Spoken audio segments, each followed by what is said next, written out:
마반야바라멜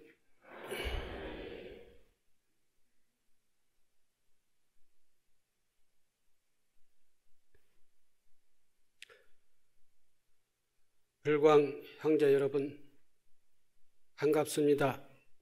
정유년 새 아침에 이렇게 저희 보광당에서 함께 새알 헌공을 하고 서로 세배를 하고 법회를 보게 돼서 너무 기쁩니다.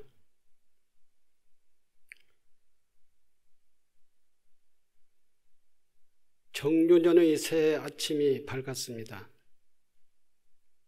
새의 아침에 맑고 향기로운 차 한 잔 부처님 전에 올리고 예경 드립니다. 불광불자 형제 여러분께도 새해 인사를 드립니다.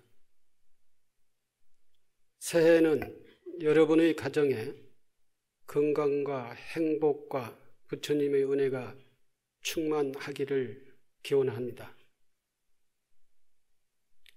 새해는 항상 새롭고 낯설게 다가옵니다. 아마도 그것은 미래를 맞이하는 막연한 불안과 새해에 대한 기대가 함께하기 때문일 것입니다. 새해면 가장 많이 건네는 말은 송구영신이라는 말입니다. 그 뜻은 낡은 구습을 버리고 새로운 삶의 방향과 내용으로 새롭게 살라는 뜻입니다.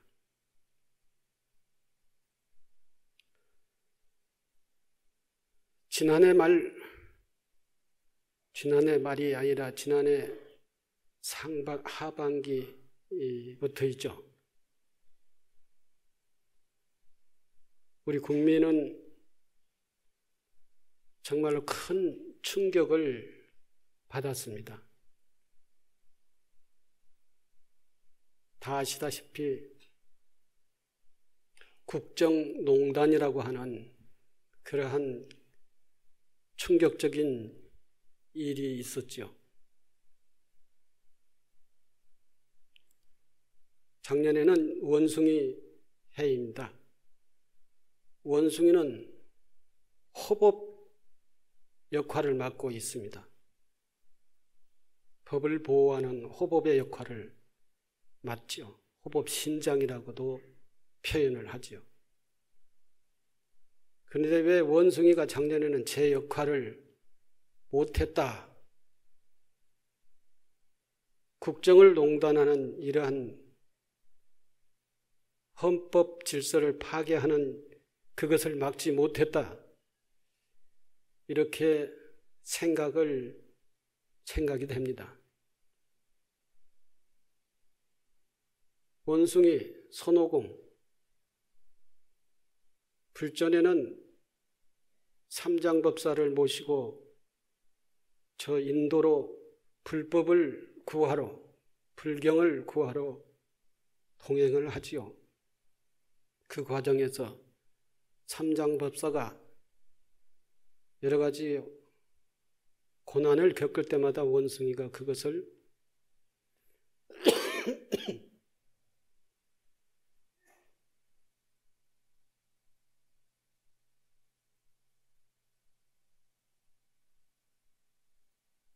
그 어려움들을 극복하고 보호를 합니다.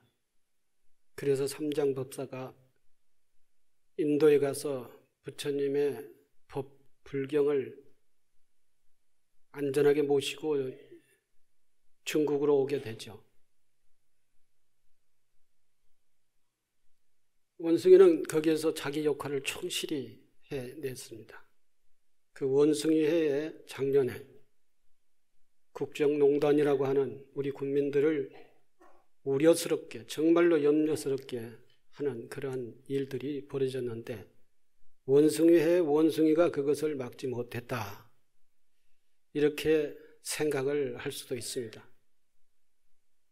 그런데 원숭이는 어떤 다른 면으로 보면은 제 역할을 했다, 이렇게 생각을 합니다. 그 국정농단이 계속적으로 덮여서 올해까지 진행되지 않게끔 낱낱이 드러내서, 지금 낱낱이 드러나고 있죠. 낱낱이 드러내서 그것을 처치하는 역할을 했다.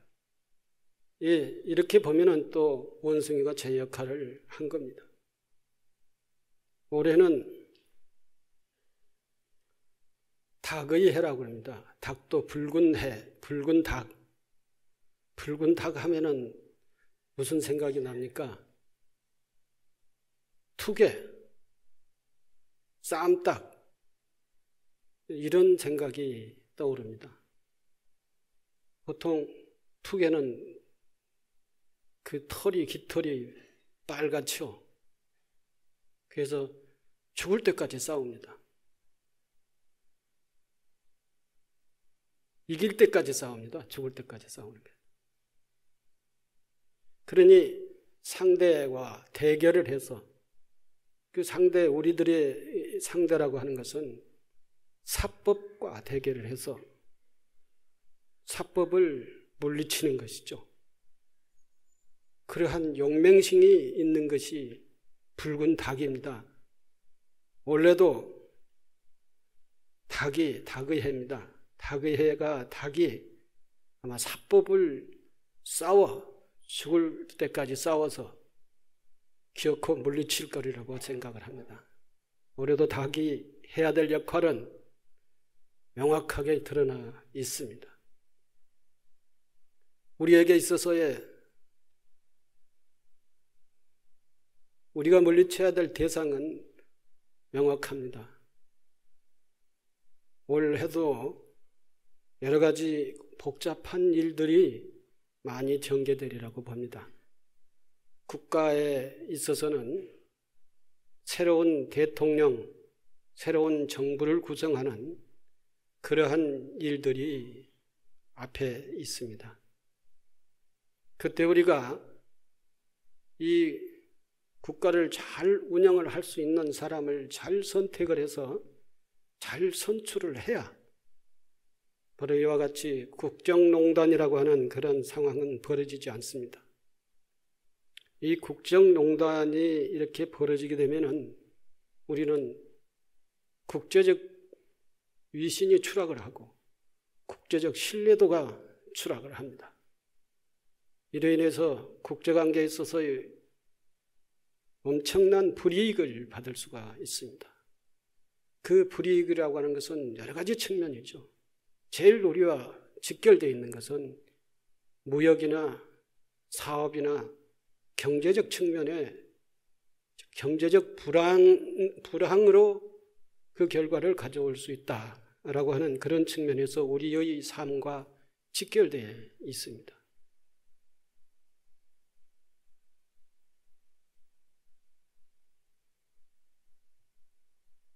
우리 국가가 안정적으로 운영이 되고 민주적으로 운영이 된다면은 경제 민주화, 또 일반 모든 국가가 기회가 평등하게 주어지고 그리고 우리 삶이 평안해질 것입니다. 저희들이 바라는 것은 그런 것이 아니겠습니까? 그래서 올해 붉은 닭은 기어코 자기 역할을 할 것이다 라고 하는 그러한 확신을 가지시기 바랍니다. 그 붉은 닭은 우리 밖에 있는 것이 아닙니다. 우리 스스로가 붉은 닭이 되어야 될 것입니다. 국가에 있어서도 기어코 노력을 해서 정말 올해 큰 일들을 잘 치루어내고 내 개인의 삶에 있어서도 어려움을 극복을 해내고 그리고 정법을 우리 삶 속에 실현해내는 그러한 한 해가 되어야 할 것입니다. 그것이 바로 구습을 버리고 새로운 삶의 방식과 내용으로 새롭게 살라고 하는 우리 선조들의 가르침이라고 생각을 합니다. 또 우리 불교계에서는 지난해 말 불교계는 큰 충격을 받은 일이 있습니다. 바로 통계청의 인구 센서스 조사 발표에 종교 인구가 정확하게는 9%가 감소했으며 그중 불교 인구가 제일 큰 폭으로 줄었고 지금까지 역사적으로 1위 종교에서 2위 종교로 바뀌었다 하는 것입니다. 이것은 우리 불교인에게 있어서는, 불교 종단에 있어서는 너무나도 큰 충격입니다. 그 원인을 분석한 결과 첫 번째는 세계적으로 탈종교화의 흐름으로 인한 것이며 세계적으로 탈종교화 흐름이 있습니다. 둘째는 신행의 형식과 내용이 개인만을 위한 복을 비는 기복신앙 편향이라고 합니다. 두 번째 원인이 수행과 봉사, 자비실현을 통해 삶의 실천으로 이어지지 못한 불교의 신앙 형식이 현대 젊은이와 지식인들의 정서에 맞지 않기 때문에 그 원인이라고 하는 것입니다.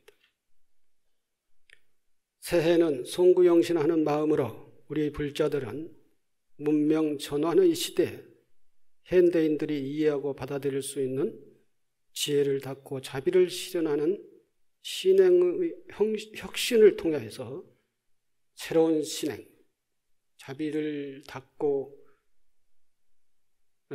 지혜를 닫고 자비를 실현하는 방식으로 신행을 바꿔야겠다는 것입니다.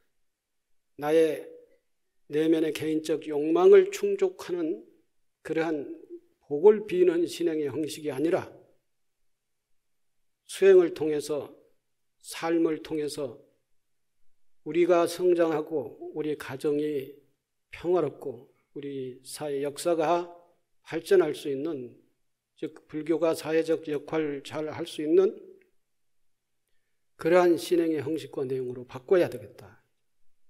이랬을 때 지식인과 젊은이들이, 요즘 현대인들이 불교가 우리 사회의 이로운 종교이기 때문에 모두가 다 불교를 신행을 하게 되지 않겠는가, 그런 말씀입니다. 제가 올해 불광사도 매우 중요하고 바쁜데 종단의 포교원에 가서 포교원장 역할을 맡아서 거의 10개월간을 포교원 업무를 보고 불광사의 중심에서 포교원으로 그 무게중심을 옮겼습니다. 물론 불광사를 소홀하게 하지는 않았습니다만은 아무래도 여러분들의 생각 속에서는 제 무게중심이 포교원에 가 있다 보니까 불광사 일들을 등한히 하는 거 아니냐, 이런 느낌도 받았을 것입니다. 그러나 저는 불광사가 그렇게 소중하다는 것을 알지만 포교원으로 간 이유는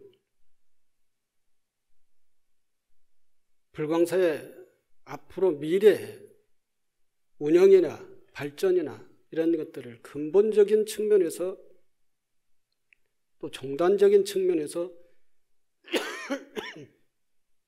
고민해보고 그 대책을 마련하기 위해서 포교원으로 갔었던 것입니다.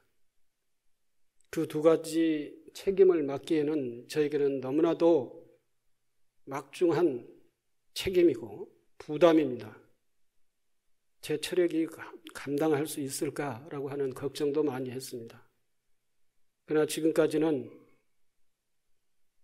무난히 이렇게 해오고 있습니다. 아직까지 다 고민하고 완성하지는 못했습니다만은 어느 정도의 지금 기본적인 고민과 기본적인 문제의 그 원인을 분석을 하고 지금은 대책을 세우고 있는 중입니다. 얼마 안 있으면은 그러한 대책을 수립하게 되리라고 생각을 합니다. 그때까지 여러분들이 저의 입장을 이해를 해주시기 바랍니다. 바로 이 문명 전환의 시대다 했습니다. 지금은 산업사회가 3차 산업사회에서 4차 산업사회에 4차 산업혁명의 시대라 그럽니다. 4차 산업사회가 가게 되면은 우리가 상상할 수 없을 만큼의 우리 사회 환경은 너무나도 다르게 바뀌어져 있을 것입니다.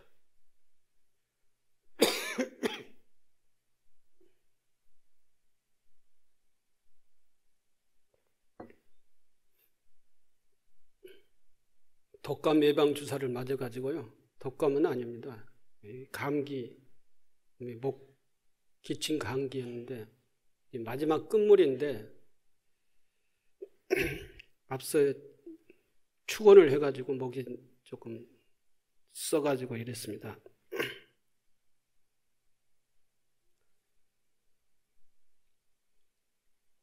핸드폰이 이 사회 실현되기 전에는 우리 사회 상황이 또 달랐습니다. 핸드폰이 실현되고 나니까 사회 사람들이, 우리 현대인들이 너무나도 그 생활 방식이 달라졌습니다.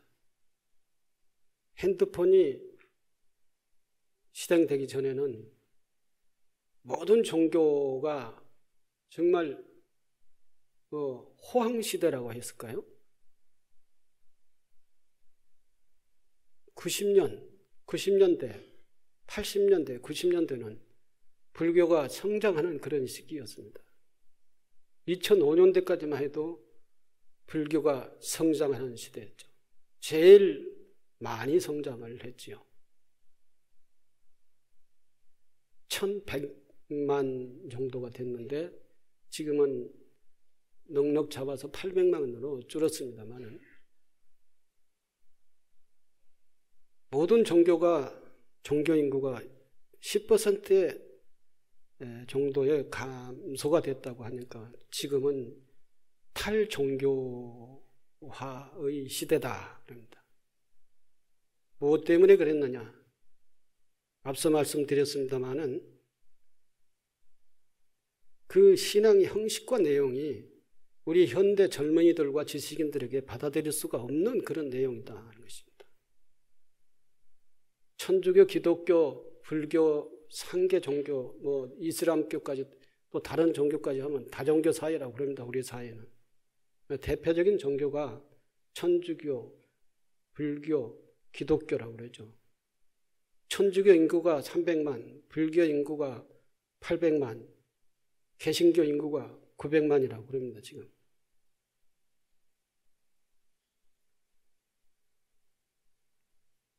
그 종교의 신앙 형식이 거의 다 똑같습니다. 전부 다 기복적입니다.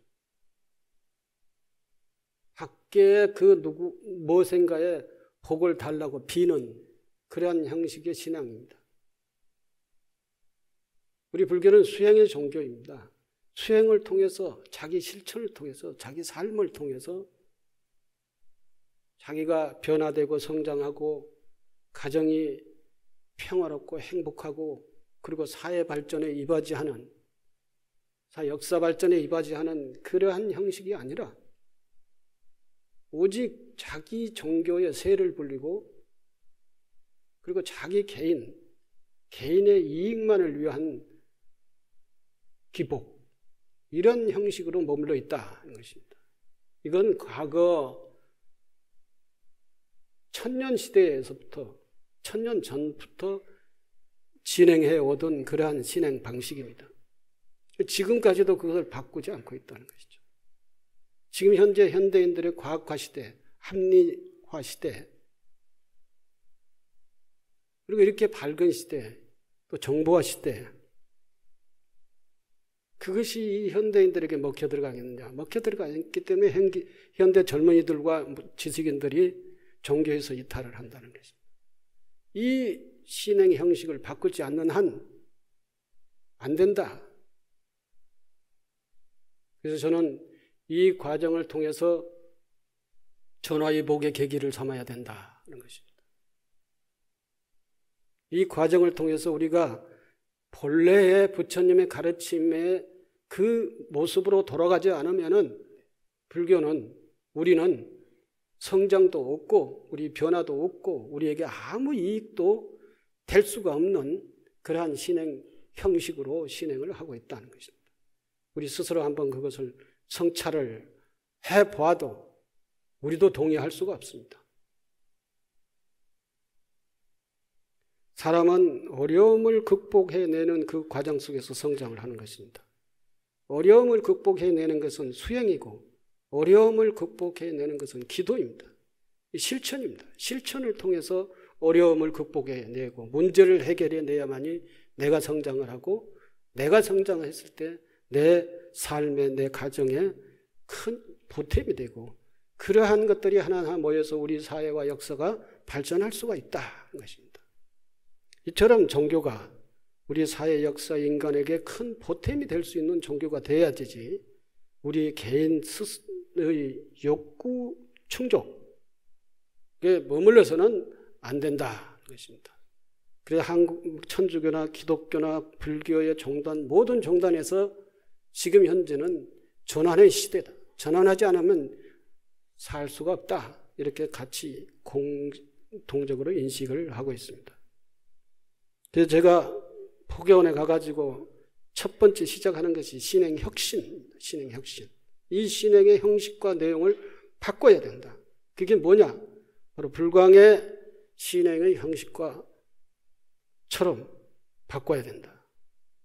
불광에는 반야 바라밀, 반야는 지혜를 닫고 바라밀은 자비를 실현하는 것입니다.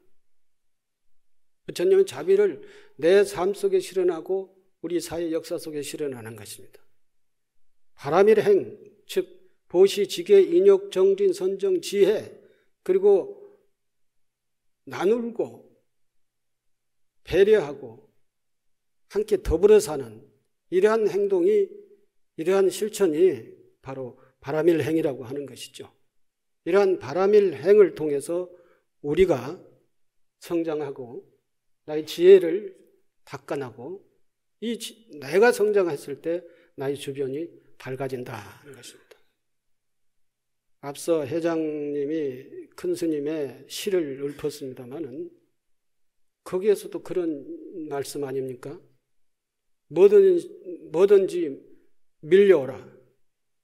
나의 광명으로 모든 것을 밝히겠다. 나의 광명이란 바라밀, 반야 지혜와 바라밀 행, 이것으로서의 모든 것을 극복하고 밝히겠다. 이러한 내용이 모두가 다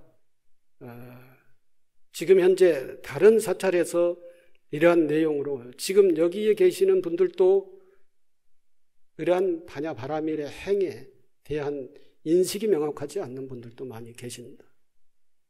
지혜를 닦는 일이 어디 하늘에서 툭 떨어지는 그런 일로 인식하고 있는 사람도 있을지 모릅니다. 지혜를 닦는 일은 나의 현실적 삶 속에서 어려움을 극복하고 지혜를 열심히 노력을 해야 돼요. 열심히 공부를 해야 돼요. 그래야 나의 지혜가 닦아지는 것이죠. 지혜가 닦아져서 그리고 자비를 실현해야 되는 것이다. 지난해 우리 불광은 그동안 수원 사업이었던 만불전 공사가 완료되었습니다. 아직까지 제일 밑에 불단은 한 보름 있으면 다 공사가 완료됩니다. 1월 중심은 다 완료되는데, 그러나 만불을 모시는 그 불장은 전부가 다 완성이 됐습니다. 지금. 그래서 1월 말이면은 지금 현재 부처님을 다 조성을 해서 그 조성소, 불사소에 500불 이상이 지금 현재 모셔져 있습니다. 다 완성을 해서. 이 법당만 다 완공을 하고 청소를 해놓으면 언제든지 모셔질 수 있는 그런 준비가 다 되어 있습니다. 새해는 매월 500불씩 부처님 불자님들이 동참해 모신 원불을 봉헌할 수 있게 됐습니다. 원불 완성은 2018년 중순까지 만불 봉헌 불사 완성 예정이라 그랬습니다. 올해도 부처님 오신 날 봉축 만등 켜기를 성취하였고 어르신 돌보미 법등을 창등하였으며 기본교육 졸업자 기수별 법등을 창등하여 활동하고 있습니다. 또한 교육원에서 화엄경, 사경 수행이 성황리에 진행되고 있으며 작년 9월에는 만불봉헌 원반 성취를 위한 법주사 성지순례가 성황리에 이루어졌습니다. 이게 작년에 저희 불광에서 우리 불광 형제들이 활동했던 결과라고 할 수 있습니다. 그 밖에 여러 건 개인의 성장하고 개인의 발전하고 법등이 변화되고 뭐 각 모임이 발전하고 하는 것도 있습니다만은 대표적으로 말할 수 있다면은 이러한 것들입니다. 어려운 사회 환경 속에서 불광의 중요한 일들이 진행되었고 이렇게 진행된 그 덕은 불광 형제 여러분들이 적극적인 동참 덕분입니다. 불광 여러분께 머리 숙여 감사를 드립니다. 하지만 제2불광운동은 부분적으로 실행된 것이 있지만 우리 의지대로 잘 진행되지 못하고 있습니다. 사회적 환경이 급격하게 변화됨으로 인하여 지역을 근거로 한 법등 조직이 고령화로 활성화되지 못하고 있으며 법회 참석률 또한 날이 갈수록 고령화되어 가고 있습니다. 다종교 시대에 전법과 신행활동에 어려움이 많으리라 생각합니다. 그러나 우리는 조선 500년간 불교 배척과 일제 36년간 불교 애국과 근대 서구 문화 경향 속에서도 불교를 굳건하게 지켜왔듯이 앞으로 어려움이 있어도 시대에 맞게 불교는 발전할 것입니다. 우리 삶에는 언제나 어려움이 상존하고 있습니다. 만약 이 세상에서 어려움이 다 사라진다면 어떻게 될까요?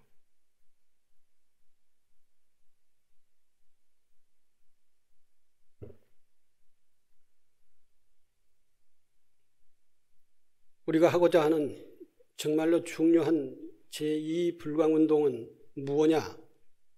바로 그것이 신행의 혁신입니다. 신행의 혁신을 해서 바라밀 공동체를 건설하는 것이 제2불광운동이라고 할 수 있습니다.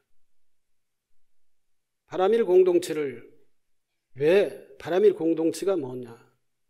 노인 요양원을 건립을 하고 이 제가승가의 공동체를 만드는 것입니다. 스님들이 출가하는 그 수계를 받은 그 당시부터 열반에 이르기까지 모든 것을 다 보장을 하는 것입니다. 주거, 생활, 수행, 교육, 의료 모든 것을 다 보장해야 합니다. 그래야 스님들이 마음 놓고 공부할 수 있고 전법할 수 있고 수행할 수가 있습니다.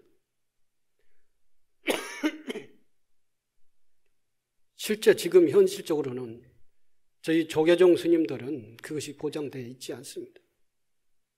그래서 의료, 교육, 주거, 노후 이 모든 것을 자기 개인적으로 다 책임을 져야 되는 그런 상황에 있습니다.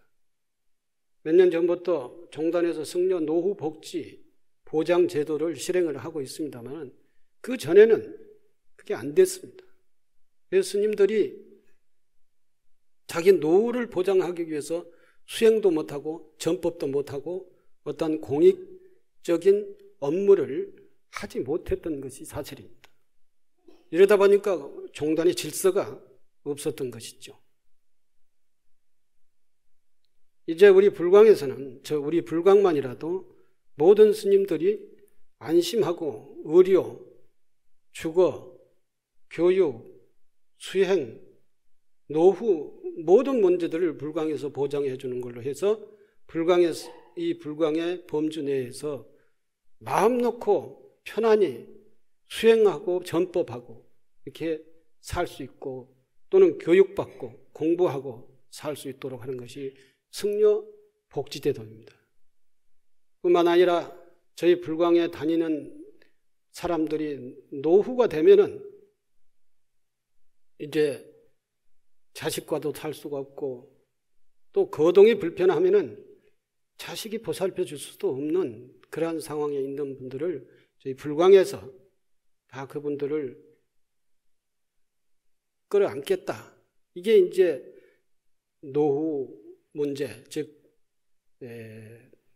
노인복지시설을 만들어서 그걸 끌어안겠다는 것이죠. 제가 생각에 노후 복지 문제를 보장하겠다.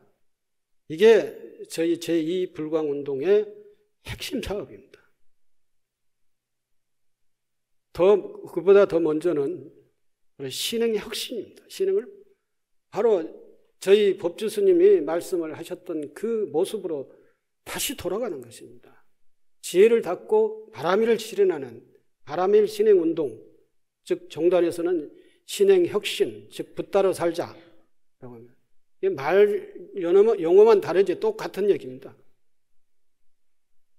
이 바람일 신행운동, 지혜를 닫고 바람일을 실천하는 그런 바람일 신행운동을 종단에 그대로 가지고 와서 쓰면은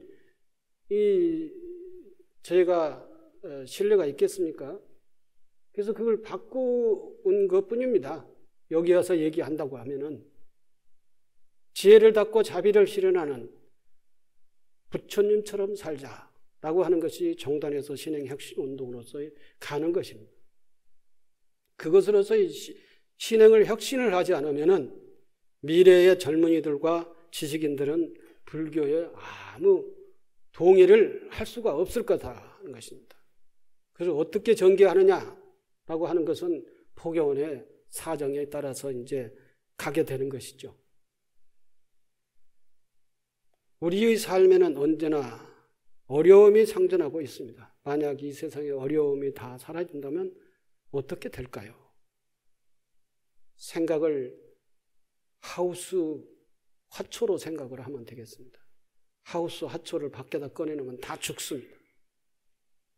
하우스가 보호해주지 않기 때문에 그럽니다. 온도, 습도, 그러한 모든 것을 하우스가 다 조정을 해서 그 하우스 안에서 살 수 있도록 모든 것을 다 조정을 해주기 때문에 하우스 안에서는 식물이 삽니다. 그러나 그 하우스 밖으로 갖다 놓으면 그 식물은 죽습니다. 어떠한 병에 걸려 죽고 온도가 맞지 않아서 죽고 습도가 맞지 않아서 죽고 햇볕이 너무 강렬해서 죽고 모든 환경이 맞지 않습니다. 우리는 하우스에서 살 수가 없습니다. 하우스 안에서 이 자연 안에서 살아야 됩니다. 자연의 환경에서 살려면은 우리가 자연 환경을 잘 가꾸고 자연 환경에 적응할 수 있는 우리의 스스로의 자신을 가꿔야 된다. 이 자연 환경은 이 시대 환경하고 똑같은 것이죠. 이 시대 환경에 맞게끔 우리를 스스로 발전시키고 변화시키는 이게 신행혁신운동이고 이것이 이 바람일 신행운동은 어떤 시대에든 다 맞을 수 있는 그런 근본적인 신행운동이라고 하는 것이 할 수 있습니다. 어려움이 다 없어진다면 우리는 살 수가 없습니다. 우리가 성장하지 않고 우리 몸을 튼튼하게 가꿀 수가 없기 때문에 그런 것이죠. 어쩌다 불행히 그대의 시간 위에 더 검은 날개를 퍼덕이며 다가왔다 하더라도 놀랄 것 없다. 그것은 누구에게나 쉽게 찾아드는 기회가 아닌 것을 명심하라. 불행은 원천적인 행복의 씨앗이다. 그 씨앗을 어떻게 갈고 다듬냐가 문제이다. 행복의 조각은 그때부터 시작이기 때문이다. 명심보감에 있는 얘기입니다. 불광 형제 여러분, 지난해 수고가 많았습니다. 어려운 과정을 잘 겪어오셨습니다. 지금도 어렵겠습니다만 이 어려움을 잘 극복해야 우리가 성장을 할 수가 있습니다. 이 혼자 어려움을 극복할 수 없는 사람들은 부처님과 함께 또 불광사와 함께 주변 사람들과 형제들과 함께 이 어려움을 극복해야 할 것입니다. 새해는 우리 모두가 완성자 부처라는 것을 확신하고 부처님처럼 삽시다. 부처님처럼 살면 모든 것이 해결됩니다. 모든 것이 이루어집니다. 그것은 여러분들이 믿지 않겠어요? 부처님처럼 살면 어떻게 부처님처럼 살 것인가 라고 하는 것은 우리 스스로가 붓다라고 하는 사실을 확신하자. 그것을 확신하지 못하면 우리는 부처님처럼 살 수가 없는 것이다. 새해에는 부처님처럼 살자. 이게 바냐바라밀 신행운동이다 라고 하는 것을 그렇게 생각을 해 주시기 바랍니다. 여러분들 앞에 이 책이 배부가 됐나요? 이게 저희 불광에서 사용하던 수행점검표입니다. 이걸 포교원에서 가지고 가서 다시 리뉴얼을 해가지고 전국에 이제 배포를 했습니다. 이게 좀 그 다음에 제 2차적으로 다시 리뉴얼을 해서 좀 더 자세하게 또 나오게 될 겁니다. 이게 보면은 신행혁신, 즉 바라밀 우리가 어떻게 기도를 할 것인가라고 하는 것이 여기에 다 제시되어 있고 여러분들은 매 그 결제 때마다 이걸 다 가지고 가서 한 번씩 진행을 해 봤던 것입니다. 그래서 너무나도 잘 알 겁니다. 보면은 수행의 의미, 수행의 공덕, 수행의 덕목이 나와 있습니다. 그 수행의 덕목을 수행점검표라고 하는 19페이지를 펴볼까요? 수행의 점검표라고 하는 곳에 보면은 실천 수행 덕목 다 아시겠습니다만은 한번 다시 설명을 드립니다. 그 1, 2, 3, 4라고 하는 것은 이것이 이 숫자가 계속 저 뒤에까지 가면 100일 기도를 했을 때 100가지 숫자가 가고 50일 기도를 했을 때는 50까지만 하시면 될 겁니다. 37일 기도를 했으면 이거 한 페이지 하시면 될 거예요. 21일 7일 기도를 했으면 한쪽 한 페이지만 하면 될 겁니다. 그래서 그 위에다가 수행 덕목이라고 하는 것을 보면은 여러 가지 수행 덕목이 있죠. 8페이지를 보면은 수행 덕목이라고 해서 5개, 기도, 염불, 그리고 10페이지에 독경, 강경, 사경, 그리고 12페이지에 보면은 참선, 절수행, 애어, 인욕, 이게 다 육바라밀을 중심으로 해서 한 겁니다. 그리고 보시, 이행은 봉사하는 것입니다. 전법, 이것이 수행 덕목이고 이러한 것들을 이 실천 수행 덕목이라고 하는 그 빈칸에, 푸른 빈칸에 자기가 실천해야 될 것, 수행을 해야 될 것을 적습니다. 하나, 둘, 셋, 넷, 다섯, 여섯, 일곱, 여덟 칸이 있는데 5개를 줬든 8개를 줬든 자기가 할 수 있는 것만큼을 적습니다.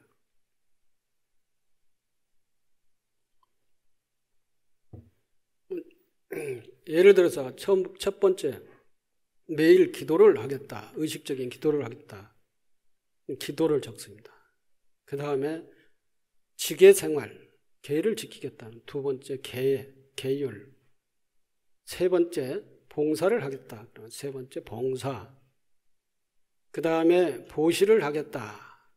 보시는 뭐 꼭 돈만 남을 베풀으라는 얘기가 아니죠. 여러 가지로 보시를 나눌 수 있죠. 그 다음에 이웃을 돕겠다.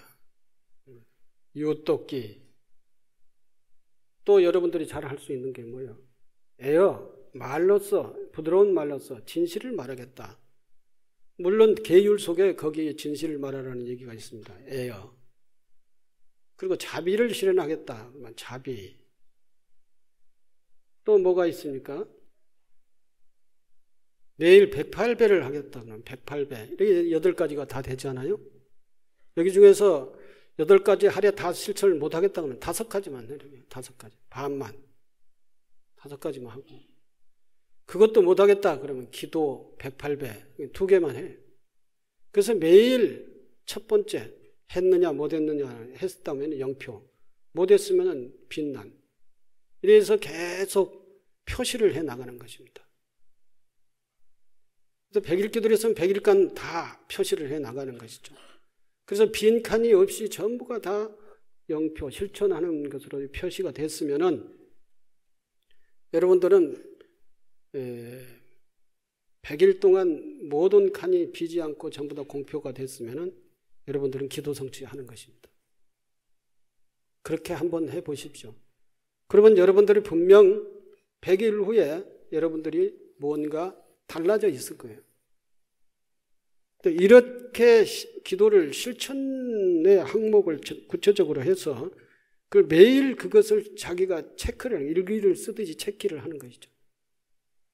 이렇게 기도를 실천적으로 기도를 해야 되지 이런 건 없고 그냥 법당에 와가지고 4시에 기도해서 오늘 나 기도했다. 그래서 100일 동안 계속 기도했다. 100일 동안 계속 기도했다. 아무것도 변하지 않더라. 마음도 변하지 않고 가정도 변하지 않고 내 주변도 변하지 않고 나 스스로도 변하지 않았다. 이래서 부처님 영험 없다가 이렇게 얘기를 하죠. 결국은 부처님 탓하죠. 불광사 부처님은 영험 없다. 불광사 부처님은 영험 있다. 뭐 이런 식으로 부처님을 평가를 해요. 자기 평가는 안 하고.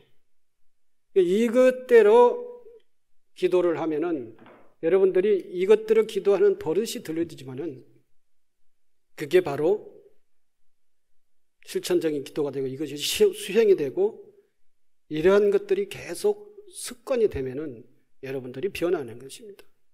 여러분들이 이게 바로 지혜를 닦는 것이다. 여기 있지 않는 것 외에